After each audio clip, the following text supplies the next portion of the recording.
भक्ति की एक श्रेष्ठता है।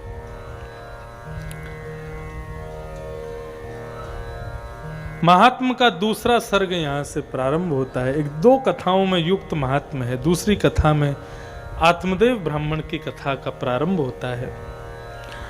एक आत्मदेव नाम के ब्राह्मण थे, धुंधली उनकी पत्नी। इनके कोई संतान नहीं थी। अब इस वजह से हमें संतान नहीं। देखो, एक मेरी बात सुनिएगा।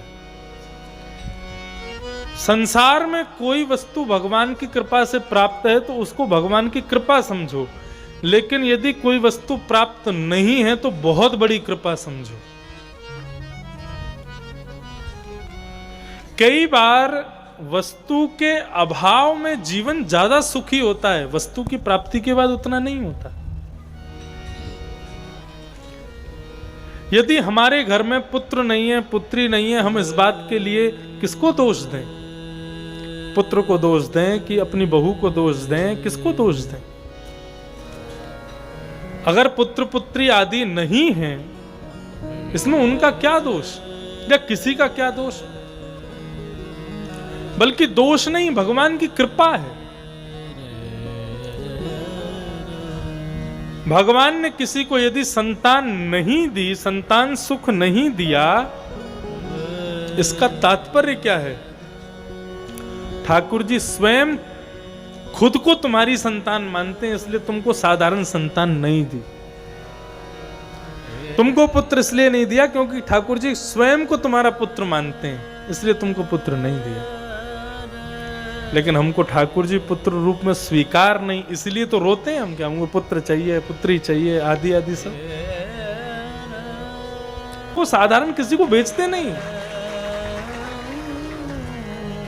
किसी को यदि पुत्र भी है, पुत्री भी है, उसके ऊपर ठाकुर जी की कृपा की, ठाकुर जी ने अपना अंश भेजा है। लेकिन किसी को पुत्र नहीं है या पुत्री नहीं है, उसको अपने आप को सौभाग्यशाली मानना चाहिए। मुझे साधारण पुत्र ठाकुर जी ने नहीं दिया, क्यों? क्योंकि ठाकुर जी मेरे पुत्र हैं। जीवन में कोई भी अभाव हो, उस अभाव के स्थान पर ठाकुर जी को विराजमान कर दो, अभाव सा लगेगा ही नहीं।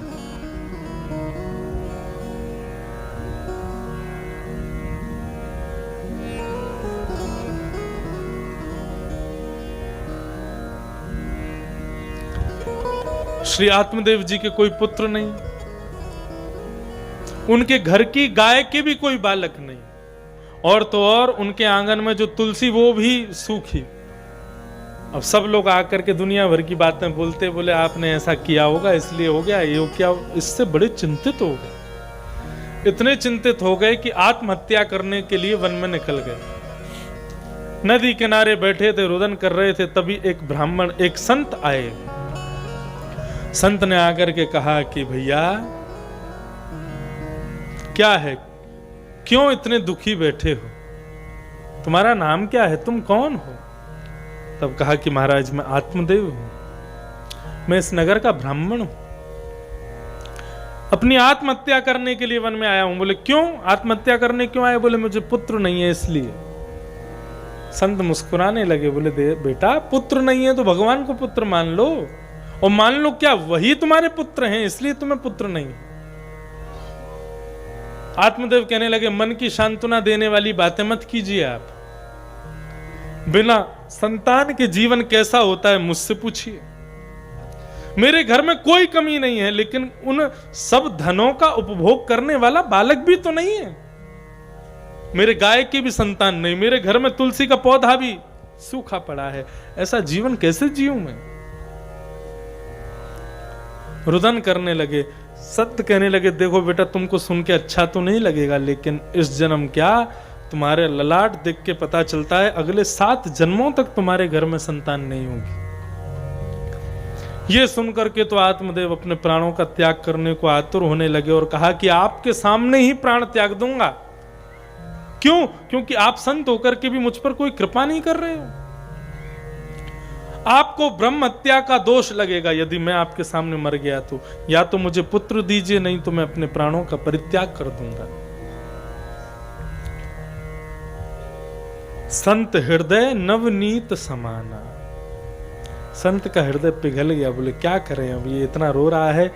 तो अपने झोले से एक सेब निकाल करके दे दिया और कहा कि बेटा ये फल है, इसमें अपने संपूर्ण जीवन की तपस्या का फल मैंने दे दिया है। अपनी पत्नी को जाकर के ये खिला देना और मैं कुछ नियम 1 वर्ष तक करने के लिए बताऊंगा, उनको कर लेना, तुम्हारे घर में पुत्र होगा।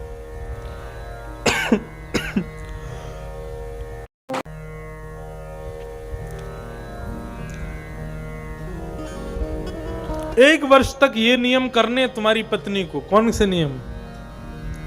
सत्यम शौच्यम दयादानम एक भुक्तुम तु भोजनम वर्षावधि स्त्रिया कार्यम तेन पुत्रोति निर्मलम। बंधुओं, सगर्भा स्त्री को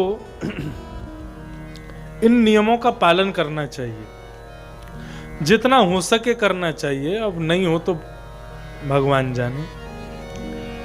सबसे पहला सत्यम, जितने दिन बालक गर्भ में हैं मजाक में भी झूठ नहीं बोलना है, केवल सत्य बोलो।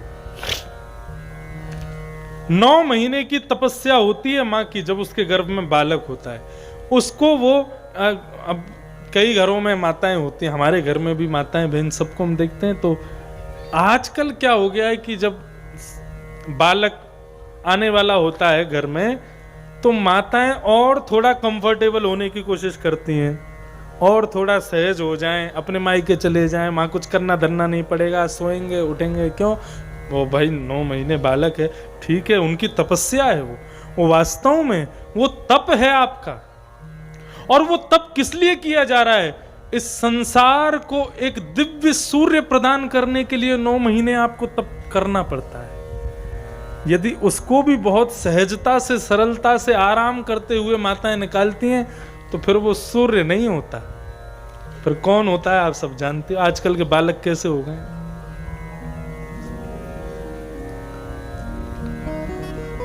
कई घरों में जाते हैं, पैर छूते हैं बच्चे, तो पैर छूने मात्र से पता चल जाता है कि कितने संस्कार हैं। पैर छूने का तरीका बता देता है। पैर थोड़ी छूते हैं, कमर छूते हैं, और सिर से नहीं। और कई जगह तो स्टाइल है महाराज, ये 2 उंगली आगे करेगा। कहां का तरीका है ये पैर छूने का? कभी किसी संत को देखें तो ये भी विचार ना करें कि नीचे मिट्टी है कि जल है कि थल है कि कुछ पड़ा है। दंडवत दूर से प्रणाम, उसको कहते हैं संस्कार, उसको कहते हैं प्रणाम। या कमर नहीं झुकाई जाती बच्चों से।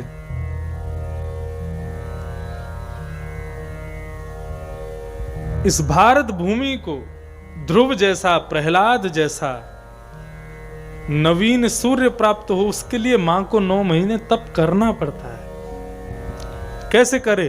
पहला, सत्य बोले, झूठ ना बोले, बिल्कुल भी नहीं। दूसरा, शौचम, बहुत पवित्रता रखे। झूठे बर्तन भी पास नहीं होने चाहिए, बिल्कुल भी अपवित्र मेरे पास किसी भी प्रकार के अपवित्र वस्त्रों को मैं धारण ना करूं, ये मां का स्वभाव होना चाहिए। बार बार अपने चरणों का धोना, बार बार अपने हाथों को शुद्ध रखना, अपने मुख को झूठा ना रखना। इस प्रकार स्वयं को रखे कि मेरे गर्भ में साक्षात कन्हैया ही हैं, इस भाव से रहे। सत्यम, दूसरा शौचम यानी कि पवित्रता। तीसरा, दया। कोई भी आवे सामने उस पर दया ही करो, चाहे वो तुम्हारे परिवार का शत्रु है, चाहे वो तुम्हारे पिता का शत्रु है, चाहे वो तुम्हारा शत्रु है, चाहे वो तुमसे ईर्ष्या करता है, बैर करता है, कुछ भी करता है। आपका कर्म क्या है? उसके प्रति दया ही रखो। उसके प्रति आपके अंदर रोष नहीं आना चाहिए। तो सबसे पहला सत्य बोलो, दूसरी पवित्रता रखो, तीसरी बात दया करो, और चौथी बात दानम।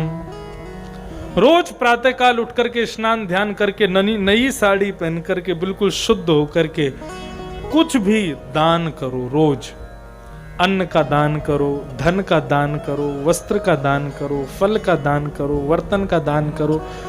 ब्राह्मण आदियों से पूछ करके 9 महीने में प्रत्येक माह अलग अलग वस्तु रखो। इस 1 महीना अन्न का दान, 1 महीना फल का दान, 1 महीना इसका दान उसका दान, ऐसे करके 9 महीने तक रोज दान करो।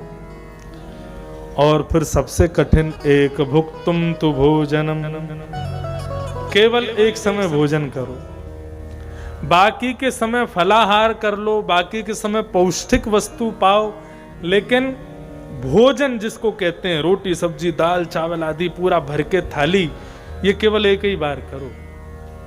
अब ये पता ही नहीं कौन कर पाएगा। आजकल तो बहुत 4 बार तो भोजन होता है। सुबह नाश्ता अलग, फिर भोजन से पहले स्टार्टर अलग। और महाराज हमारे पंजाबियों के यहाँ तो पूछो ही मत।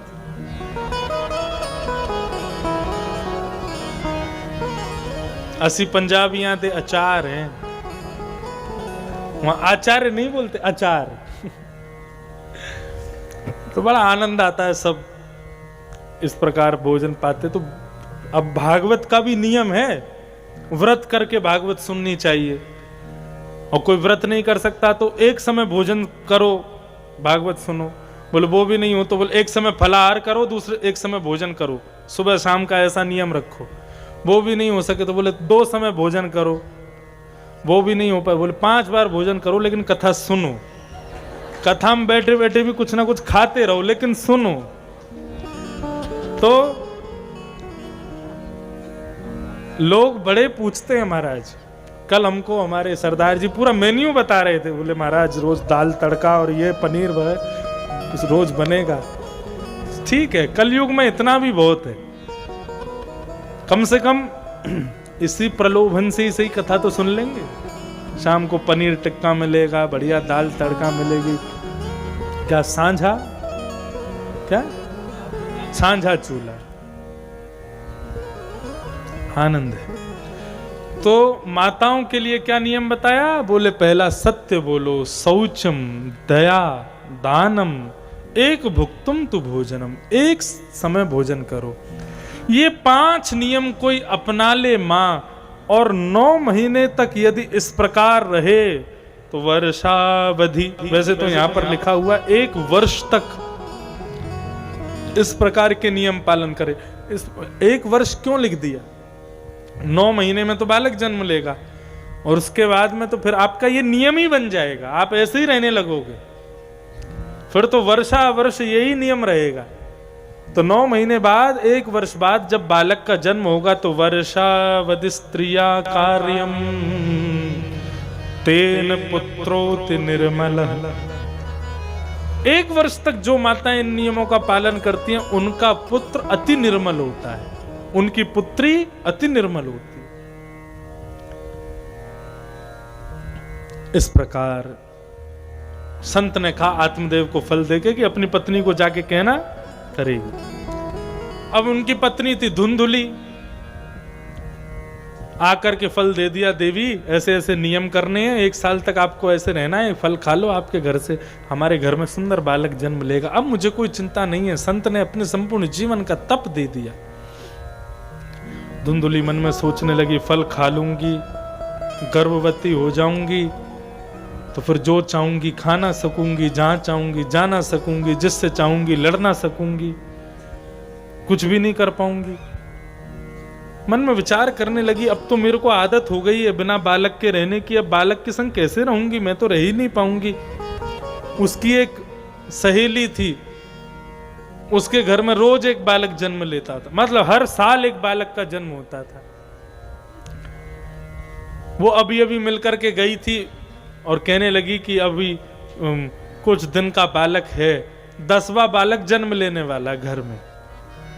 उसका दिमाग दौड़ा कि बोले फल खिला देती हूँ गैया को, गैया के तो बालक है नहीं, और मैं अपनी उस सहेली के घर चली जाऊंगी, पति को कह दूंगी कि थोड़ा मायके में रहूंगी तो सब सेवा करेंगे, ज्यादा काम नहीं करना पड़ेगा, बालक जब हो जाएगा तब लौट के आऊंगी। उसको धन की बहुत जरूरत है, खूब सारा धन दे दूंगी और उसका जो 10वां बालक होगा उसको लेकर के मैं यहाँ आके इनको दिखा दूंगी, देखो मैंने बालक को जन्म लिया। और रही बात फल की, तो फल का भी पूरा टेस्ट हो जाएगा, एक्सपेरिमेंट हो जाएगा। अगर गाय के बालक हो गया तो अच्छा है। फल खिला दिया गाय को और स्वयं चली गई अपनी सहेली के यहाँ, उसको खूब सारा धन दे दिया। 9 महीने बाद उसके बालक को लेकर के घर आ गई और कहा कि मेरे पुत्र हुआ है। आत्मदेव ने पूरे नगर में महाराज जरा भंडारा करवाया, मेरे यहाँ पुत्र ने जन्म लिया। यहाँ पुत्र का उत्सव चल रहा था, तभी सगर्भा गौ ने भी एक बालक को जन्म दिया। उस बालक का संपूर्ण अंग मानवों जैसा था, लेकिन उस बालक के कान गाय के जैसे थे, लंबे लंबे। नामकरण संस्कार हुआ तो बड़े बालक पुत्र का नाम रखने लगे, तो धुंधुली कहने लगी मेरा पुत्र है, मैं इसका नाम रखूंगी धुंधुकारी। आत्मदेव बोले कोई बात नहीं, बड़े बालक का नाम तुम रखो, और गौ माता से जो पुत्र उत्पन्न हुआ इसका नाम मैं रखता हूं गोकर्ण। गोकर्ण का मतलब गाय जैसे कान वाला भी है, लेकिन गोकर्ण का मतलब किस, आप सब गोकर्ण हो। इस वक्त 2 बजे से लेकर 1 बजे से लेकर 5 बजे तक आप रोज गोकर्ण रहोगे। गो कहते हैं ज्ञान को और कर्ण कहते हैं कान को। जो कान से केवल ज्ञान सुनता है उसको भी गोकर्ण कहते हैं। जो अपने कानों से फालतू बात नहीं सुनता, केवल ज्ञान की बात सुनता है, केवल हरि चर्चा सुनता है, वो भी गोकर्ण है। श्री गोकर्ण जी का जन्म हुआ। धीरे धीरे दोनों बालक बड़े हुए। धुंधुकारी महान दुष्ट हो गया, गोकर्ण पंडित ज्ञानी बना। धुंधुकारी वैश्यालय जाने लगा, चोरी चकारी करने लगा, जुआ खेलने लगा, इस प्रकार से सब दूषित कर्म करने लगा। माता पिता से धन लेता है, नहीं देते तो घर के सामान बेच देता है। और एक दिन तो ऐसा आ गया कि माता पिता ने देने से मना कर दिया, तो मद्यपान करके आया, अपनी मां को ही पीटने लगा। आत्मदेव मन में सोचने लगे, हे भगवान, इससे बढ़िया तो मैं बिना पुत्र का था, आज पुत्र हुआ तो समझ आया। आत्मदेव जी घर छोड़ के चले गए। मां ने कुएं में कूद करके प्राण त्याग दिए। आत्मदेव अकेला घर पर रहता है। आत्मदेव जी वन में चले गए, धुंधुकारी अकेला रहता है, चोरी करता है और उसी से वैश्यागमन आदि करके यही उसका जीवन है बस। आत्मदेव जी बड़े दुखी हुए, गोकर्ण के पास गए और गोकर्ण से जाकर के कहने लगे, आप मुझे कुछ बताओ गोकर्ण, मैं क्या करूं। तब श्री गोकर्ण जी महाराज ने अपने पिताजी को 2 श्लोकों में ज्ञान प्रदान किया। क्या कहते हैं?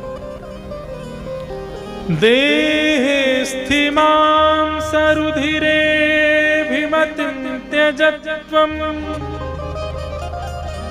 जाया सुतादिषु सदा ममतां